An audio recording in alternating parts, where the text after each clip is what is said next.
There we go. Welcome, everybody, to the September Stronger Together Get Together. September is a little bit like January, isn't it? It's a new start. It's a chance to reset, regroup, and push again. But the difference with September is that we have that backstop of Christmas, don't we? And, it's not even just Christmas, it's like the middle of December. And sometimes you start getting messages from people at the end of November saying, we'll pick this up in January. And it's like, goodness. So from September through to perhaps the end of November, the middle of December, there's a real sort of, deadline. And there's this real sense of, the year is pushing ahead. We're in the final quarter.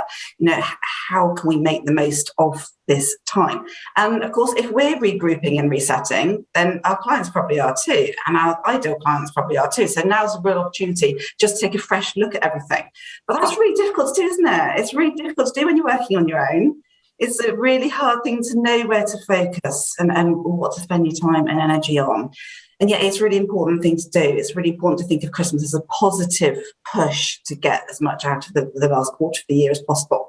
But it is difficult to do. And that's exactly why I invited George to be our guest speaker today, because he's going to help us all. He's going to share with us what we can be focusing on, how we can be cutting through our own, without putting too fine point on it, crap, because we all put our own crap in the way of ourselves and limit ourselves.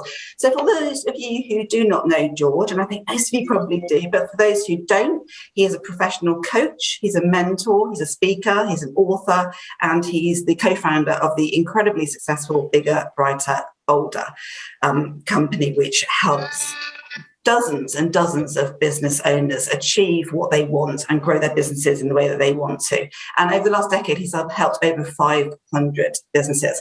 And I really take my hat off to Bigger, Brighter, Bolder. I am a member of their group. I absolutely love them to bits, but they have shone through the last 18 months. They've really surpassed themselves and really shown how companies and organizations can look after their team and their members and their clients. So George focuses on mindset, modeling, and methodology in businesses. So he's got a really good way of looking at things. And I've really picked you up here, George. So without further ado, let's dive straight into the burst of energy that is George.Swift. Over to you. First of all, can you hear me? Yes. Good, right, okay. So the reason there's a load of problems here, everything else is working, but for some reason, Zoom isn't picking up on my clip mic. So I've got all this other crap working, but the clip mic is too much for it, apparently. Nice one, guys. Good to see you in here again today. And I'm terrible at monitoring the chat, but Julia, you'll monitor it for me, won't you? If anything, if my attention needs to be drawn to anything. Thanks for having me back. Really appreciate it. I've got notes here because I talk about 3, 4, 5 different subjects every single week. And I just want to make sure that I'm giving you the stuff that you actually really want and the stuff you need today. So here we go, right? So I've been here before. I know most of you have seen me speak before, so I appreciate you showing up again and hearing me again. It's always nice when people come back for a second helping.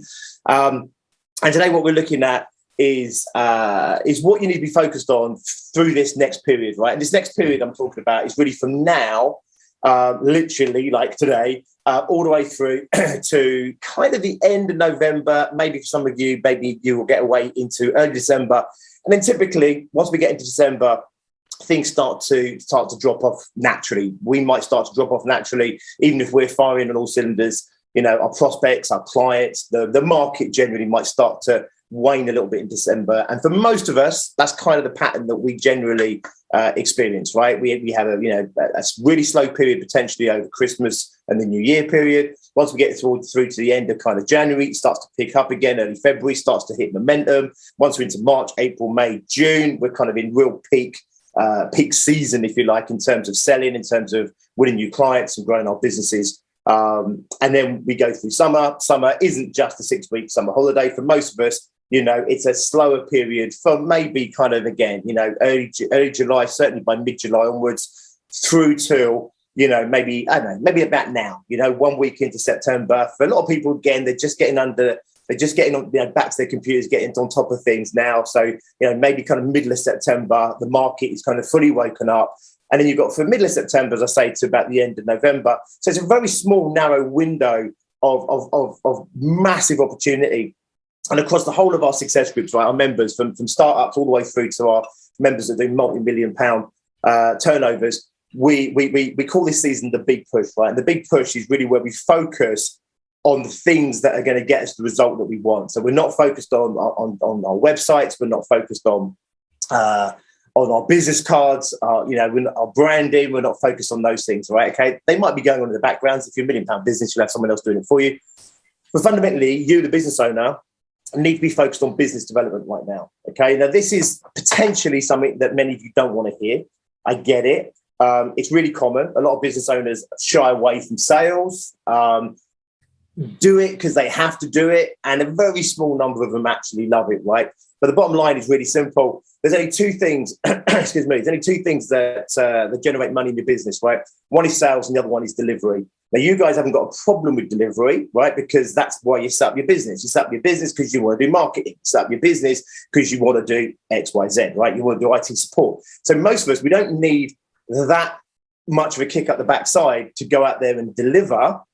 But for many business owners, they don't really do the sales activity that they need to do, right?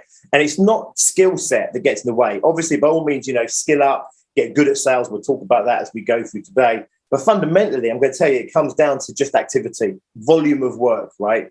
And a lot of business owners, they simply don't put the energy, the focus, the time, the discipline into sales activity, new business activity. And we're going to be talking about both sides here. We're going to talk about the practicalities of it, but as is the case with almost everything that I do, we're also going to be looking quite heavily what's going on in here, and kind of switching this on. And that's really what I want to do. I'm trying to switch you on by the end of today, that you are raring to do sales. You can't wait to get out there and do sales, and you feel heavily motivated to go out there and do sales. That's my ambition anyway. I hope it comes true for you.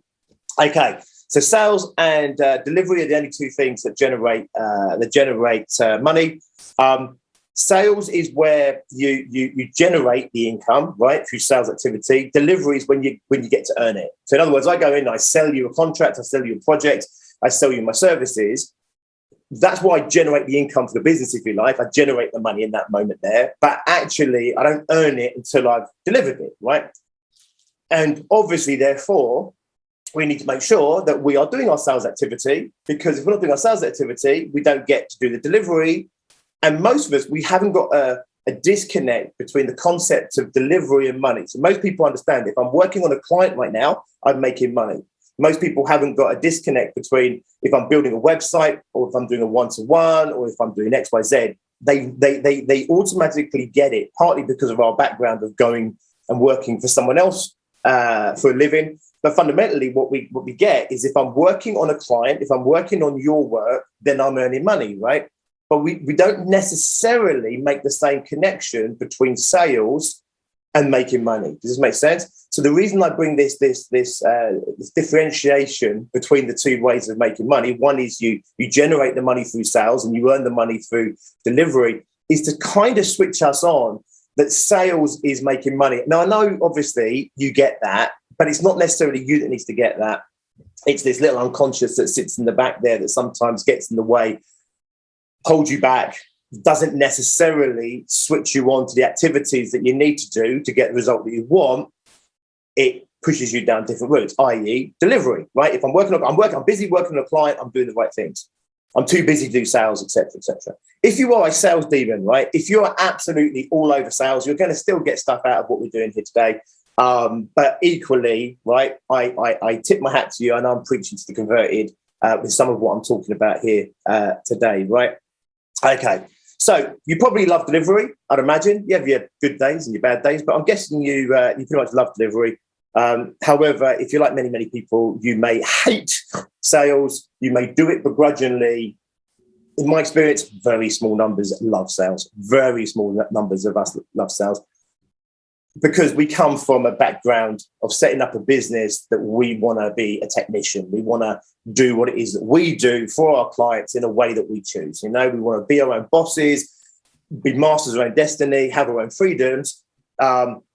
fundamentally doing the job, right, that we set the business up to do that job. And of course, as you know, as soon as you get into business, you realize you take on loads of other jobs, including, the marketing department, if you're not a natural marketer, the sales department we're talking about today. Also, you take on, operations and systems and whatever else. IT, maybe you become your own IT technician and everything else, right? So the whole lot of jobs that we take on. And sales can sometimes become one of those functions in the business that starts to get pushed out a little bit because we don't particularly enjoy it, right? And therefore, if I can keep myself to a degree busy with clients not having to do sales, then I can avoid that, right? And I can do it through fun things like networking. I can do it through fun things through other bits and pieces. But today, I really want to urge you to step up your sales game. I really want to urge you to be the salesperson that your business needs you to be, not just for this next period, although this next period is a really lucrative one for us. I'll explain that in a minute. As service-based businesses, as the majority of us are, I believe, on here, right? It is a lucrative period for us. But also because if you want to get yourself out of being a one-man band or, a couple or two-people band or a small business, sales is fundamentally the way you're going to break free of that. If you're bigger than that and you're on here right now, you probably get this already, right? That fundamentally you need to generate more and more clients, more and more sales, right? In order to grow your business. If you're happy as a one-man band, then brilliant. It just means that sales is going to enable you to get better clients, better quality clients, higher paying clients. If you want more clients, if you want to grow your business, scale your business, you're going to need to do more sales. And a lot of the businesses that I work with, once they really truly get over this concept, right, that I am the salesperson in my business, potentially before anything else. And I have a whole kind of mindset piece, which I talk about sales first, right, where, it's not that you do sales to the exclusion of delivery or to the exclusion of customer services or doing a great job.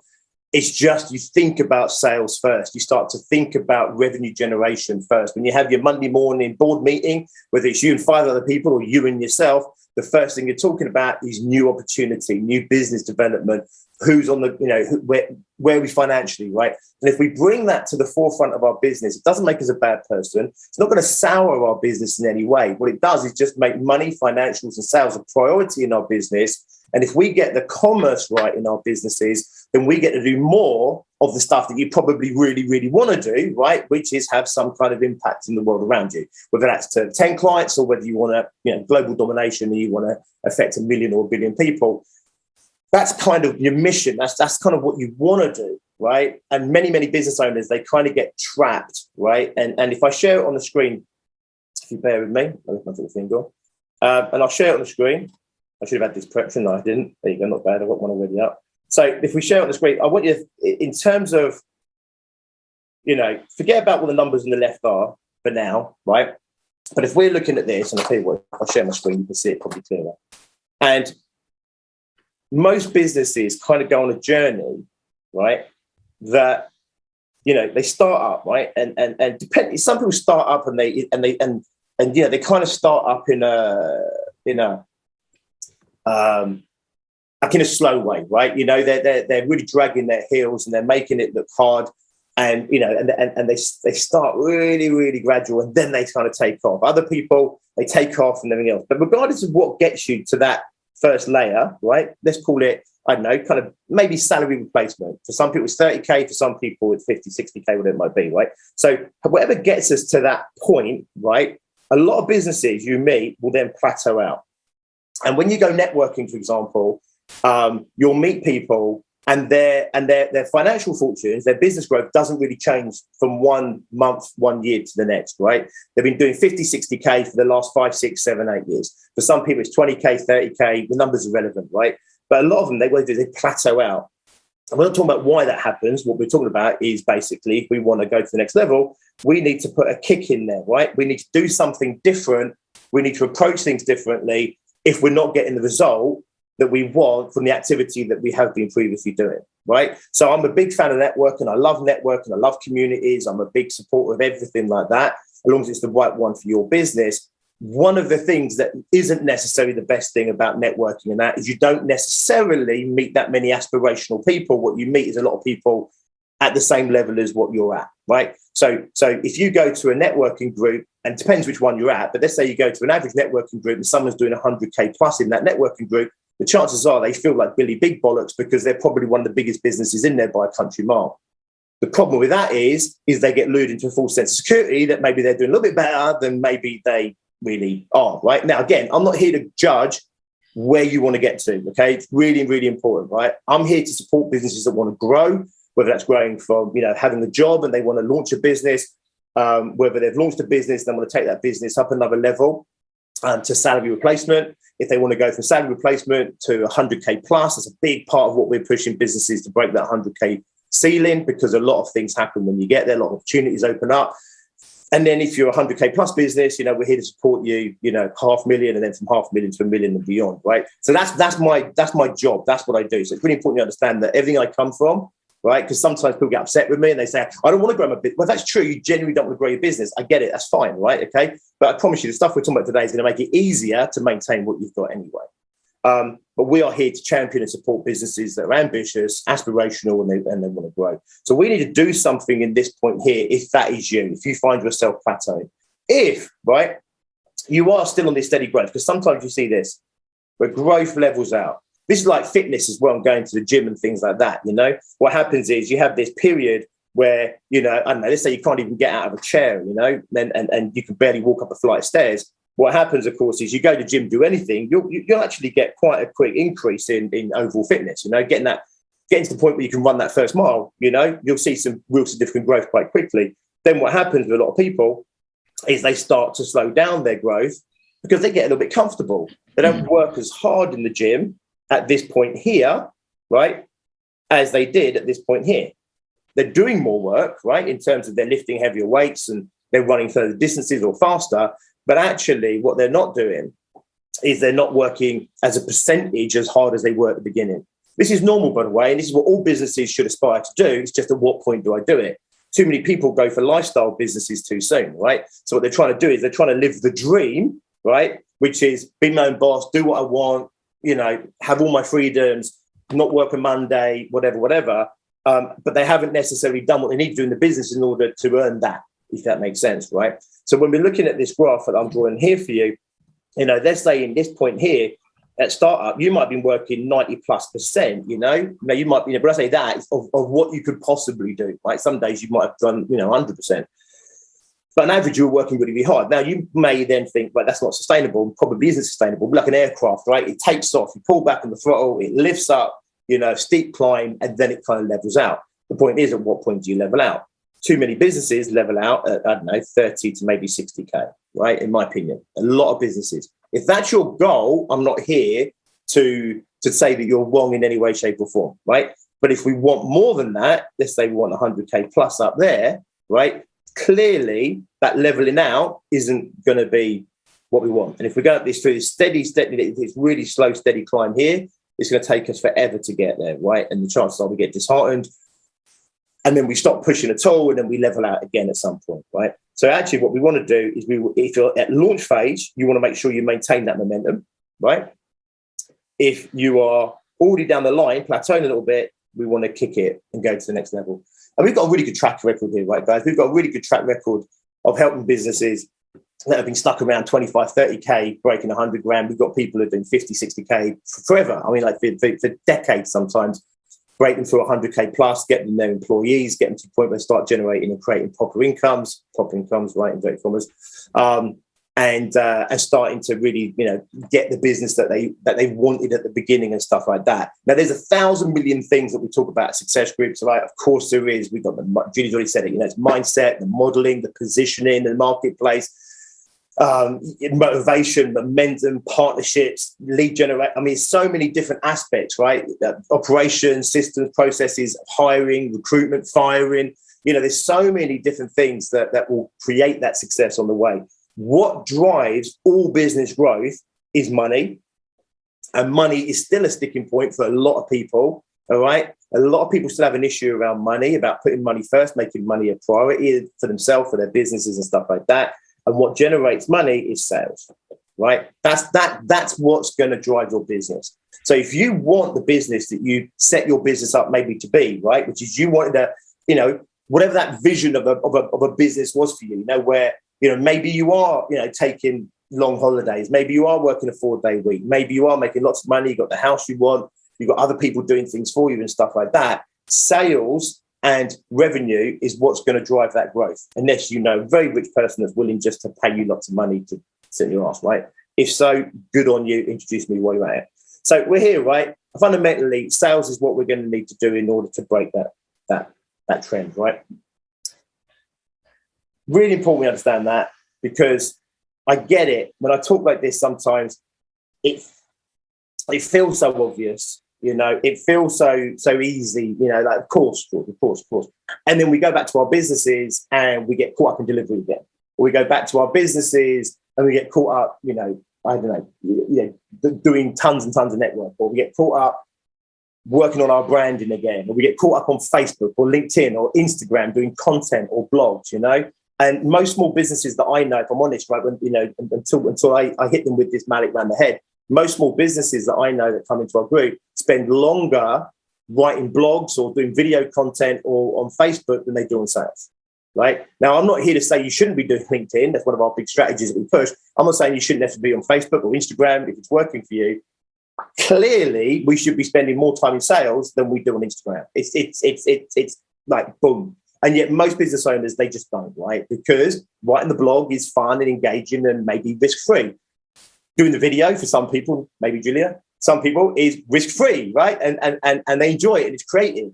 Other people, they love the networking because it's, collaborating and meeting people and having breakfasts and, having a social jolly and all that sort of stuff. And, and they spend longer doing these things than they do actually doing sales. And sales is the core activity in the business that's going to get the result that you actually want, which is I want to grow a business, right? Okay. At the very least, I need one that sustains my life and my lifestyle and gives me the freedom that I want and the autonomy that I set my business up to have.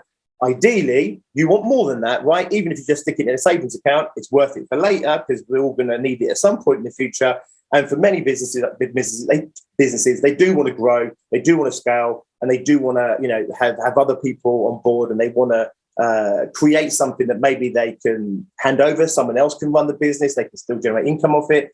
Maybe they want to sell the business, or maybe they just want to generate enough income that they can invest in other things so that the investments take care of them later. But the bottom line is really simple. If we're not making more than we need to live, just like a job, inevitably we're going to end up having to do this forever. And as much as you love your business and you love what you're doing right now, you might not be so enamored with it at 70, 75, whenever it might be, right? So fundamentally, we do need our business to deliver more than what we actually need right now, more than what the business actually needs right now, okay? Sales, okay? You may not have known, I deliberately didn't give it away, that we were going to be talking fundamentally about doing sales and business development today, because guess what? It puts a load of people off, and the very people it puts off are the very people that need to hear this, right? So if I'm annoying you already, brilliant, stick for the entire hour and a half, pat yourself on the back. It's like going to the grueling gym session that you don't want to be at, but you do it anyway. You'll be better off at the other end for it. Okay, so here we go. What am I up to on here? Right, avoiding sales, right? Avoiding sales. And I'm not going to call you out, but just be honest with yourself. Do you avoid sales? Do I avoid making the difficult phone calls? Do I avoid when I go networking? Do I have nice conversations with people but avoid selling because I think people are going to judge me for it? Do I avoid closing? I've got someone that's interested in what I'm doing, and I think, well, I'll leave it to them, and they'll get back to me if they're interested. All that sort of stuff, right? Are you potentially someone that falls foul of that? Okay, avoiding sales. If you're avoiding sales, okay, then fundamentally what you're also avoiding is success, right? And it's really important we make that link in our head. If I'm avoiding sales, I'm avoiding success. If I'm avoiding sales, I'm avoiding growth in my business. If I'm avoiding sales, I'm avoiding having the life that I could have, having the impact in the world around me that I want to have, depriving myself, my family, the world around me at large, because I'm avoiding this one thing, right? Because it's one thing, I'm either not doing enough of it, or I'm not doing, I'm not bringing it to the forefront. I'm not doing it well enough, all those sorts of things, right? So good sales, right, okay, is application and ability, right? Of course, you can bang your head all day long. All day long, you can bang your head against a brick wall doing bad sales, right? Of course you can, right? But just like going to the gym and everything else, quantity really does matter. right? Quantity does matter. This is really important, right? You're never, just so you know, you're never going to be able to do away with quantity through quality. And this is a kind of lie that's been perpetuated in so many different ways, you know, whether it's the work hard, you know, work smart, not hard, all those sorts of things. Work, you know, on your business, not in your business. All these kind of different sayings, the whole concept that, you know, if I just somehow work smart enough, I can get the result. Well, working smart is going to maximize whatever opportunity you have based on how hard you're working. If I make 10 phone calls and I'm an absolute telesales demon, I will maximize whatever opportunities in those 10 sales. But if I did 20 sales, I'm going to get more sales. Does this make sense? And if I'm doing 10 calls a day, right, really well, and I'm doing 100 calls a day, not so well, the person doing the 100 calls a day is still going to outstrip the person doing 10 calls a day. So I'm not here to say you should do quantity and not quality. I'm here to say, right, the two things, like in everything else in life, you've got to work on the two things side by side. You've got to get better at what you're doing, but also you've also got to get better at how you do it, right? If you do these two things together, that's how you maximize the impact that you're having in any area of business, okay? Right, nice one. So here we go. Just for a moment, I just want you to think just for a moment, right? If you were to up your sales game, right? So don't let your brain freak you out by saying I haven't got time or I haven't got whatever, right? If you up your game, right? I just want you to think for a moment, like how much sales do you currently do? Like real sales. I don't mean like, you know, blog posting, emailing. I don't even mean the 4 hours networking you might do a week, right? Within that 4 hours of networking, how much of that are you actually doing sales? Now, sales is lead generation and everything else, right? So if you're networking, having a coffee, talking about the football with a mate at networking, that's not sales. If you're talking over breakfast about football to someone because they might be a prospect or because you're engaging them in some way and it's a deliberate act of sales pipeline driving, then that would count as sales, right? And I just want you to think for a moment, and maybe just jot on a piece of paper because we'll come back to this in just a moment, right? How much sales do you actually do in terms of hours per week, per month, maybe per year? And just write that number down because we're going to come back to that in a little bit.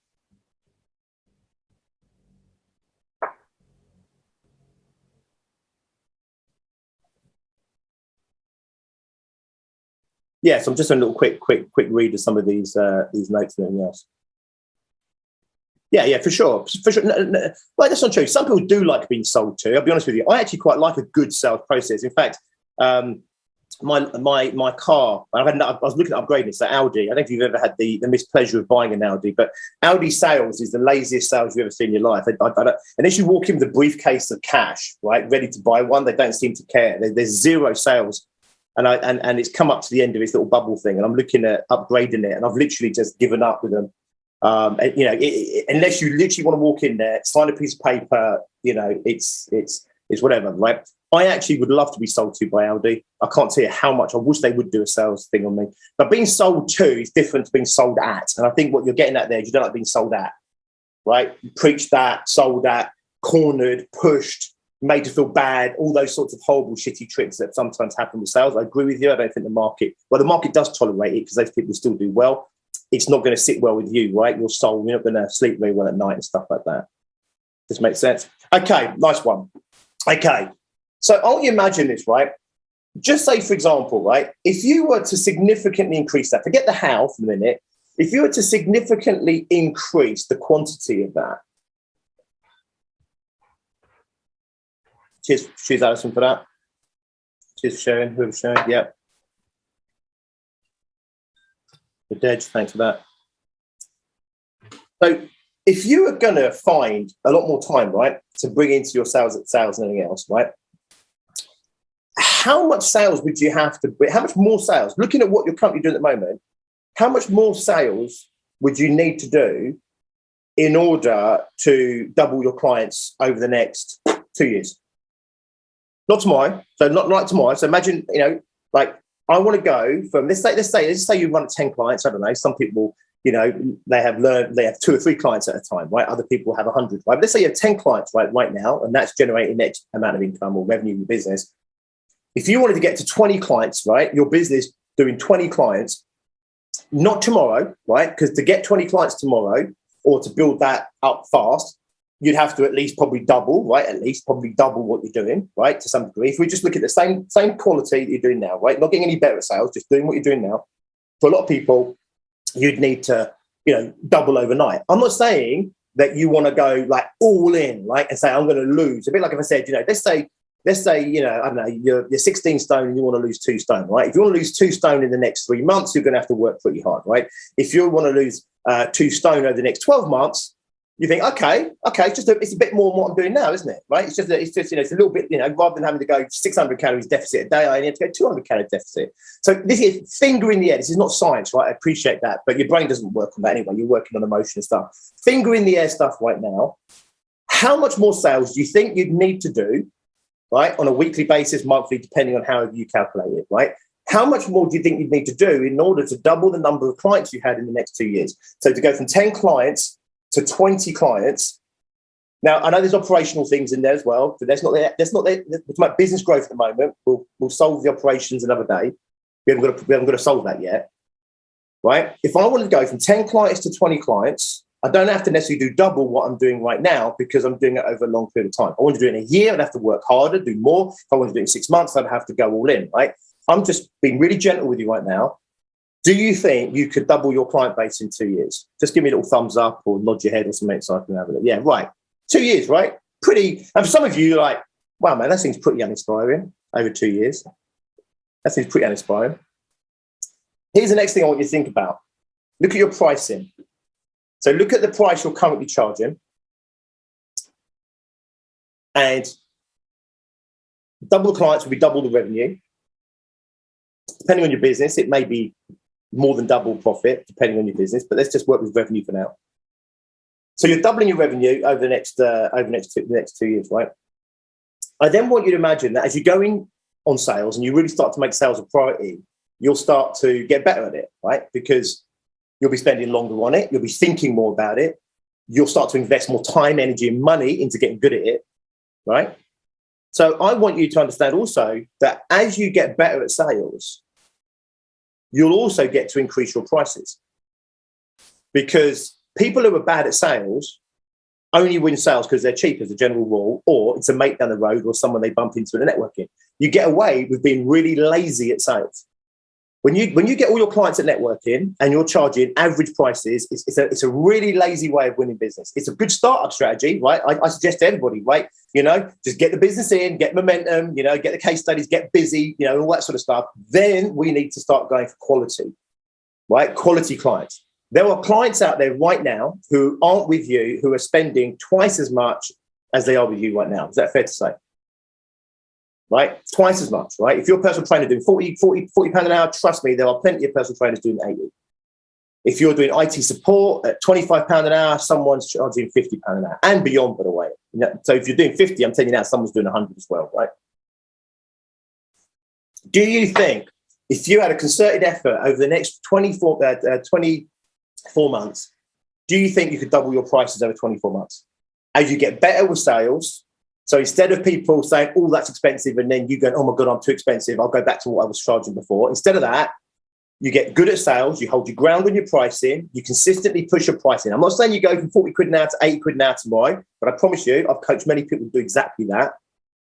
Many, many people have doubled their prices overnight. I'm not going to push that hard with you guys in here just as a one-off. I'm saying over 24 months, do you think you could go from £50 an hour to £100 an hour with the extra ability that you've got, the skills you've got, the extra case studies you've got, the leverage that you'll have at that time? Plus, if you do more sales and get better at sales, do you think you better push your prices up over 24 months? Give me a little nod, thumbs up. Let me know if you think that's possible. Okay, so we're split down the middle, right? So I know this, some people is like, no, I can't possibly double my prices, right? I promise you can, right? Okay, I promise you can. Now, we don't know how maybe right now. What we're looking at is just potential, right? Just possibility, right? So we don't have to know exactly how. If I've been charging £50 an hour for the last 10 years, promise you, when some idiot like me walks up and says £100. In fact, I did this, right? I used to run this double your prices seminar, and I'd go into a room and I'd say, right, who wants to charge more for their products? And you know what? 50% of the room would only put their hand up. The other 50 wouldn't put their hand up, right? And I'm like, there's a massive disconnect straight away there mentally. 100% you want to put your prices up, right? 100%, right? You don't want to fleece people, cheat people. You want fair exchange, right? But people jump straight in the way and they block the idea of putting prices up because they feel it's some kind of negative thing, or they're going to lose business, or the market can't support that price, or, you know, I want to help the disenfranchised. I want to help the people that can't afford, all that sort of mindset and stuff, right? As a business owner, just natural progression is you want to continue to increase your prices. If you didn't want to increase your prices, then why not drop your prices, right? So what happens is, just like this graph, you know, you found that plateau normally where you feel comfortable. People are buying, I'm selling, it's working. I don't want to mess with that kind of thing, right?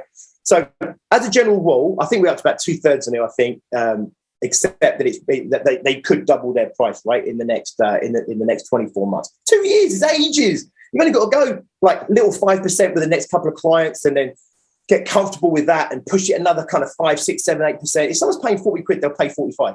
Would you agree with that? If someone's paying you 40 quid, they'll pay you 45. Because if £5 was a problem, they'd be paying 35 for someone else, right? And if someone's paying £100, I promise you they'll pay 110. If you won business at £100, you'd win it at 110. You might not have won it at 150, but you would win it at 100. So if we just creep it up, right? I'm giving you 24 months. I've coached people, I swear to God, double the prices overnight. I've done it myself over and over again, double prices on my own coaching and everything else, right? You can do it. I'm trying not to, you know, like push too hard here. So I'm saying, right, you know, a bit like your personal trainer. It says, right, we're going to lose 2 stone in the next month. Like, oh my God, freak out. No. Could you lose a stone over the next 12 months? Right, yeah, of course I can. Right, fine. So this is how we start. So now we look at this and say, right, if I believe I can double my prices over 24 months, and if I can see that I can double my client base in 24 months, now you're looking at 4 times your turnover in 2 years. So just for a moment, I want you to write on a piece of paper, right, and what that number is for you, right? If you were going to 4 times your current turnover, what does that look like? And I want you to not hide away from that possibility that exists for you. 2 years will come to pass. If we do certain things, we'll be in a better place. We do other things, we'll be in a worse place. We carry on doing the same as we are right now, probably end up in a similar place. So it's important that we remember that this does exist. And if I've done 50 grand for the last 10 years, it's very hard for me to picture what 200 grand looks like. And if I've done 200 grand, and I think I've done really well, and I'm Billy Big Bollocks, the local networking group, and I've done 200 grand, it might be unfathomable to think about 800 grand, right? And I'm not saying that everyone does do this, right? But it's absolutely completely possible. Completely possible. We've seen businesses double year on year, right? Over and over and over again. We had one guy come in doing just over 100 grand. He went from 100 grand, about just under 150 actually. He went from 150 to 350 in the first year with us, went from 350 to 750 the year after that, 750 to 1.5 the year after that, 1.5 to 2.2 million the year after that. Level side by side, these guys were. Another guy, Chris, was in the same mastermind, and they literally were, I mean, there's about 5 grand between them for about 4 years. It was incredible just watch these people like going head to head in this mastermind, right? And Chris went on a very similar journey from about 150 up to 350, and same as Rob, 750 and up to 1.5 and then 2.2, give or take, right? And then Rob went down a different route, and he then went over to a handover strategy. And he went to a place where he hired an MD, and a lot of his energy went out of the sales and the growth of the business. It had to go into the transition of moving out of the business. And he was happy where he got to. He hit the number that he needed to hit in order to get the money out of the business he needed to. And he handed the reins over to someone else. It took about 18 months, right, to do that. Then Rob exited his business, right? So now Rob owns a smaller portion than he did of his business because he sold a big chunk off. So he got a massive 7-figure windfall. On top of his 7-figure windfall, he also gets what I would call a very, very good salary, right? He gets more in salary than 99% of most businesses do in turnover, right? Chris went the other route. He merged businesses, became part of a bigger business. He's now part of a consulting. They then merged with another business. He's now part of a £20 million plus business. 3 years, by the way, after he hit that first, probably 3 years after he hit that first million. He's now part of a £20 million consortium, right? So these numbers, right, which don't mean much to you, and it doesn't necessarily you're sitting there doing $1 million to $1 million, but they don't mean much to me either. I'm not doing 2 million quid. But it shows you that there's this real genuine possibility of continually double, right? And if we can go to twice the number of clients, at twice the price that we currently are right now, over a 2-year strategy, over a 2-year concerted effort, we'll 4 times our turnover in 2 years. And I would say by most businesses' standards, that's good. Yes, there's people that go from 50 grand to $1 million in a year. They do, right? But they're so far and few between, right? What we're looking for here is what I would call like real world, genuine results versus the 1 or 2 absolute exceptions to the rule, right? And we've had a lot of people that have doubled turnovers. We had one lady go from 50 to 200, for example, in little over 12 months, right? I would say she's the exception, right? Okay, not everyone at Success Groups and Bigger by Bolder go from 50 to 200 in about 14 months or whatever, right? So I'm not going to sit here and say, this is result we get for everyone. What I'm saying is this is the result you can have, and it's through fundamentally increasing prices, increasing the number of clients, whilst also, of course, bringing in all the operational stuff around that business to grow. So I'm not ignoring, right, the operational headache that goes with going from 50k to 200 grand, right? This is why Julia's here, right, to help you with all of those things, right? The migration of your business from 50 to 200 requires systems, it requires processes, it requires, all kinds of operations and operational management. Well, of course it does, right? We're just talking pure numbers and pure business growth right now. It is possible for you to go through massive growth, and it doesn't need to be loads more work. Does this make sense? This is the bit I want to get your brain in. If you were going to a personal trainer, right, and the personal trainer says, right, you're already working out 3 times a week, you're already doing 45-minute sessions. If we went to 1-hour sessions 4 times a week, I could get you twice the result in half the time. Some people still wouldn't go for it. I get it. That's fine. Most of us would see that and say, hey, I've already done most of the hard work. I'm already doing 3 sessions. I've already done 45 minutes. I just need to do 15 more. I've already done 3 sessions in the week. I just need to do 1 more. And it's kind of, right, again, without putting specifics on the amount of time and energy you need to put in sales, right? Finger in the air stuff, it's kind of like that, right? Which is, I just need to do a percentage more than what I'm already doing. So if I'm already tired, or I'm already uncomfortable in business, or I've already done 2 hours in sales, well, why not just do another half an hour initially? Just do an extra half an hour sales, right? If you're doing an hour session on the phone, do an extra 15 minutes, right? And then just like you would on the treadmill, a month or 2 down the line, you push it to an hour and a half, something like that, right? And a month or 2 down the line, you push it to 2 hours in sales. Once you start seeing the results, a bit like if I go to a personal trainer and I suddenly see that I'm getting so much quicker, so much faster. By the way, personal training doesn't work like that. You'd have to do a lot more work than that to get that kind of result. But let's say it did, right? As I start to see that kind of growth, right, in whether it's weight loss or distance I can run or how much I can lift, I get addicted to the thing that's giving me this incredible result. So your brain will start to really switch on to more sales, because it will understand, hang on a minute, if I just do 1 more, I'm going to get even more results. It's like going down the gym, right? What makes a bodybuilder go down the gym for 4 hours a day, 5 days a week, when most people can't get down there for half an hour? Well, it's because they understand 1 more rep. Why they go, 1 more rep gives me that little bit of growth. 1 more set gives me that little bit of growth. 1 more training session gives me this much growth. Once your brain gets that link, you'll be absolutely addicted to sales, right? And that's when you start to fall in love with sales. And my mission with all of my members across Success Groups, right? My mission is always the same thing, right? It's not to get you to do sales, it's to get you to fall in love with sales. So if I get you to fall in love with sales, you'll do sales. Whatever you love, you'll do, you'll find time for, right? So it starts off as maybe something that's unpleasant, like running the treadmill. It starts off as something you don't feel you've got time for, like going down the gym. It starts off as something that is sacrifice, right? Like going on the treadmill. However, once you start to see the results truly start to come in, and they're not going to come in instantaneously, just like going to the gym, it's deferred. But when you start to see those results starting to come in, then your brain says, hang on a minute, and it makes the link, and then it will start to motivate you to do more and more sales. So in other words, just like going down the gym, it gets easier the more you do it. Just like running on the treadmill, it gets easier the more you do it. I understand if I take someone from a couch that's never run or hasn't run for 25 years, stick them on a treadmill, it hurts. 1 mile hurts. Just walking to the gym might be painful enough, right? Just walking in and being surrounded by, fit people, whatever it might be, right? Running on the street, agony, right? Because people might see me, or it just hurts physically, emotionally, mentally, everything, right? I get it. But we all understand, right? The second one's easier than the first, and the third is easier than the second. And if you're running in 3 months' time, you're now running a mile or so. If you're running in a year's time, you could be running 5 miles, 6 miles, 10 miles. If you're running in 3-4 years' time, you could be running a marathon, right? We all understand that's how it works. And it's the same with sales and everything else. And it requires us, and with price raising, by the way, if you're uncomfortable with price raising, it's the same thing. The more we do it, the more result we get. The more we see the result, our unconscious buys into that result, the more motivated we are to do the thing, giving us this amazing result. Your brain already works like this. We don't have to do anything else. We just need to train it, right? We need to train it. Like training the guy from sitting in a couch eating pies all day to going down the gym and having the occasional salad. We have to train that. But whilst it's always painful, inevitably at some point, you'll give up. What you have to do is you have to love eating healthily. You have to love going to the gym or exercising, whatever your thing is. You have to love it. If I love it, it'll become a way of life for me. Now you've got a new lifestyle. And sales like this is what I'm getting at here is I really want you to have a sales lifestyle, if that makes sense. Yeah, I want you to have a lifestyle around sales where it's an everyday part of your life, every day a part of your business and everything else.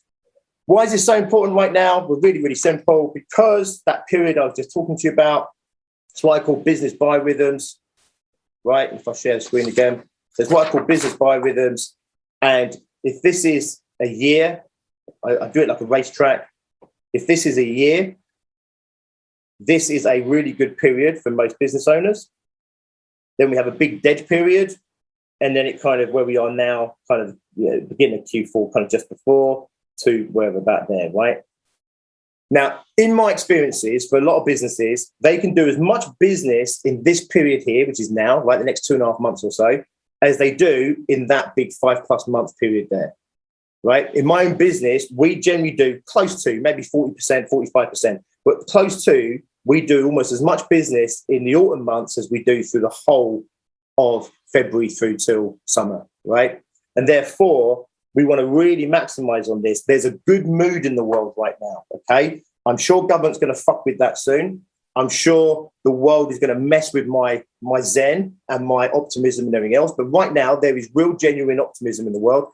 If you're doing sales activity right now, you may have seen a slight difference in energy, even in the last couple of weeks or so. Everyone across the group, in my group, who are currently doing sales already at the moment, started up in their sales game already straight out of summer, are already starting to see there is a slight change in alteration, right? Now, there is greater hesitancy in the world. That's no question. We've seen that over 18 months. There's more doubt in there, more uncertainty, and therefore sales is harder. We've seen that over 18 months. However, there is a mood shift. There's a natural mood shift this time of year anyway. And especially given what we've come through, we've had a terrible summer in terms of weather, but a great summer in terms of freedoms and optimism and stuff like that. And therefore, we need to absolutely make sure that we capitalize on this period. Otherwise, what's going to happen is we're going to come round to the end of November into December. And if we haven't done what we need to do in the next 2 to 3 months, it's going to be a long, hard Christmas for us once again. We're going to go networking where only 1/4 of the people show up, and we're going to try and rinse the last ounce out of our clients. Maybe if we haven't got enough money to pay the mortgage, whatever it might be, right? You might not be in a bad state like that, okay? But fundamentally, there's a huge opportunity here for us to capitalize on. Does this make sense? Okay. Julia, I've forgotten. What time am I meant to shut up? Well, sort of now. Okay, cool. Good. No, that's good. That's what I'm asking. I wasn't sure. I will wrap up then. There's time for Q&A and there's time for breakout rooms, or because we're a more intimate group, we can just have a discussion with everybody in the group. It's what everybody wants to do. But have you, George, that come to a conclusion of what you were? I can wrap it up in a few minutes. Okay. Yeah, and then we'll have a chat and stuff like that, right? Okay. So what when you think about, right, guys, is and I might be teaching you suck eggs, right? But the last thing we do is give you a couple of tips. If people are thinking, and we get this a lot by the way, which is, well, who do I sell to then, George? You're telling me, do sales, who do I sell to, right? So there's a checklist that I do, right? But I'll give you a handful of options, right? Where you want to be looking at sales, and you might be doing this already, you may do some of these, you might not, right? But where you want to be looking at sales is you want to be looking, first of all, is current clients, and you want to be looking at upselling. Now, this does not mean just jumping in. Remember, we're talking very, very specifically about one area of business. It does not mean go to all your current clients and piss them off by selling at them and stuff like that. What I'm saying is, as part of the service that you're already doing, explore opportunities to sell them more, upgrade them, give them better service. This is not about screwing your clients out of more money. This is about looking for opportunities where you can serve your clients better. Does this make sense? We're always looking for these win-wins, okay? So current clients and upselling. Past clients. So many people are scared to call past clients. They're scared, embarrassed. I don't know what it might be, right? The ones you want to focus on, obviously, are the ones that you think or know for certain you've had a positive impact on. Let's say you're a coach, you spent, 6 months coaching someone, you had great results and great relationship, you haven't spoken to them for 3 months or whatever else. And it happens, we get busy doing new development, we get busy doing other things. But absolutely go back and you want to look at it and say, right, hi, George, just want to check in, how you doing? Oh, I'm doing amazing, I'm doing brilliant, I'm doing whatever. Oh, so glad. Two things you want to be asking for. One, is there anything else you can help them with right now? And explore that. Don't just ask that question, explore that. The second one is, who do you know that needs to talk to me? Does this make sense? They will refer people, your current clients as well, by the way, we just talked about. It's a double whammy. I'm just checking in with you, seeing how you're getting on. You're providing a service there. Any little things you can help them with there, and then help them, right? Say, you know what, I was just thinking about this. And you can just help them there and then. It's not a problem, right? You don't have to sell them straight away, right? You're looking to resell them if they're a past client, upsell them if they're a current client, and you're always looking for who do they know that they should put in touch with you. Does this make sense? If you hadn't had a testimonial off them, guess what? Ask for a testimonial while you're there as well. What an awesome call, right? You're providing a service to them. You're looking if you can resell or upsell them. You're looking for a networking referral opportunity from them. And worst case scenario, you're looking for an updated testimonial or a testimonial if you've not had one before, right? I can't see why you wouldn't want to make those phone calls personally, right? So we'll make those calls. Then what we're looking for here is we're looking for people who are what I would call hot, right? Now, again, different people are going to just, hot leads, whatever that means, right? These aren't new leads. These are people that slip through the net somehow, right? And there's been a lot of them this last 18 months. We've had a load of people that we know we would have sold over 18 months. We know we would have sold them. We didn't sell them because of the market and the climate and stuff like that, right? Just because they said no to you 6 months ago, don't just move on and forget all about them, right? You've already got the relationship. Maybe you went through a whole sales process with them. Maybe they came to an event, if you run events or something like that. Go back, talk to them. Same thing again. How are you getting on? What's life like? And then your language, right? Consultative. This is not like a 3-minute or 2-minute conversation. You want to open up a genuine conversation, right? Where you can really get under the bonnet of what's going on for them. I'm just shortcutting it for you. How are they getting on? Do they need any more help from you? Anyone else that they think should talk to you? Does this make sense? Go for that, right? On top of that, of course, you want to be generating new stuff, right? So this is maximizing. And a lot of people, those three things, a lot of people don't capitalize on. The next thing I want you to think about, right? This is the very last thing I will share, Julia, is I want you to think about your follow-up. Follow up. Honestly, if there was a gun to my head emoji, I would use it so often, right, with people. The idea that somehow just because you've told them what you do, how much it is and how it works, that somehow they're going to come to you if they need it, I promise you, you don't even work like that. There are things that you know you should do that you don't do, and you need someone else to badger you, right, in the nicest possible way, badger you in order to do. And the last thing I want to say to you, right, is we are definitely in, for many businesses, it's still, even like we're in this positive place, we're definitely in this place where it's still a little bit uncertain and it's a little bit tougher out there and stuff like that, right? And I get that, right? And therefore, we can't afford to be lazy on sales. The amount of energy, I want you to think of the amount of energy it takes to get a lead, whether it's through advertising, social media, whether it's through referral, networking, how many hours go into that one lead potentially? How much money potentially goes into that one lead? And then how much energy goes through the whole sales process to get them to a point where they say no, or where you let it go, basically, where you don't close and don't push or don't follow up. All it takes is for you to follow up a few times, right? Don't worry about upsetting them. Don't worry about pissing them off. They haven't said no. They haven't said yes either. They've just gone quiet on you. Follow up. You sent a proposal. They didn't get back to you. Chase them up. What you want to be doing best practice is when you send a proposal, is you already have the meeting on diary. So I'll send you the proposal, Julia, and then can we talk next Wednesday? Does that work for you? No, Thursday morning. Okay, right. Let's do Thursday morning. It'll give you a chance to read through it. Any questions you've got back. It's already in the diary. This makes sense. That's best practice. But even if you haven't done that and you just fired it off into the internet for them, right? Follow up, right? Follow up. They need that prompt and everything else. And we have a general saying, which is it's only a no when they say no. Don't ever say no on behalf of your prospect. Don't ever make the excuses on their behalf. Don't ever think, I think I was too expensive. I don't think they're interested. I don't think it was right for them. Unless they tell you no, it's still a possibility, it's still a prospect, right? They have to say no to you. And for most salespeople, that's not a massive issue, but it's still potentially could that start becoming a bit like, a bit shell-shocked after time. But for most of us who aren't hard salespeople, it's really hard to keep getting what it feels like punched in the face, right? That's what it feels like when someone says no. And it's a bit like the analogy I use, a bit like going to a bar when you were younger, right? Going to a bar and, there's 50 women in the bar. Chances are someone's going to go home with you, right? Chances are someone's going to like you, but you might have to go through 49 people slapping you around, not literally slapping you in the face, but basically metaphorically slapping you in the face, right? I'm not interested, you're not good enough kind of shit, right? For most people, right, most young men, our egos and our self-esteem just can't handle that kind of rejection. And therefore, we'll go in, chat up the one girl we like the look of, she'll say no, go, oh, thank God for that, that's out the way, now I can just get pissed. And that's how a lot of people approach their sales activity. I'll do the one because George tells me to, right? I'll do the one call. They say no. Oh, God, thank God for that. I can get back to doing something else, right? So I want us to think, right, we've got to get really, really used to getting hit in the face, right? I used to train kickboxers and fighters and MMA and stuff like that in my previous life, right?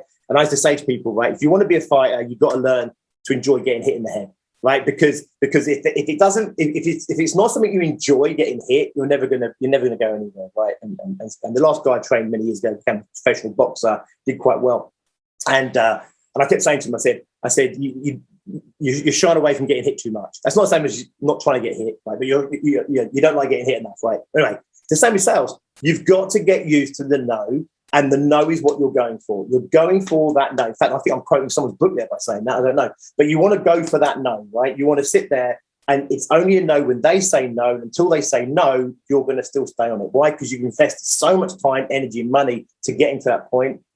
Okay, and in really good booming economies like we had just 2 years ago, right? Going into 2000, if you remember the new millennia, right? Booming economies reward lazy salespeople. They do, right? You can do okay, be lazy at sales, crap at sales. Tough economies, uncertain times punish lazy sales, and it punishes clumsy sales and everything else, right? So we want to up our game massively because we are in a tougher economy. It's not going to change anytime massively soon. Maybe we're going to have tougher times again. Maybe we're just going to end up where we are. Maybe we're going to pick up slowly. But the truth is we're in slightly tough times. And therefore, we need to make sure that we're not one of those lazy salespeople, right? In terms of the amount of energy we're putting into it, focus we're giving it. And of course, also in terms of getting better at it, getting more skilled at it and leveling up and everything else. Thank you, George. My goodness me. Oh, wow. Loads and loads of stuff there. Lovely to see you all. A huge thank you to George. Absolutely bursting with energy and value, as always. Thank you. Enjoy the rest of your day, everybody, and we'll see you very soon.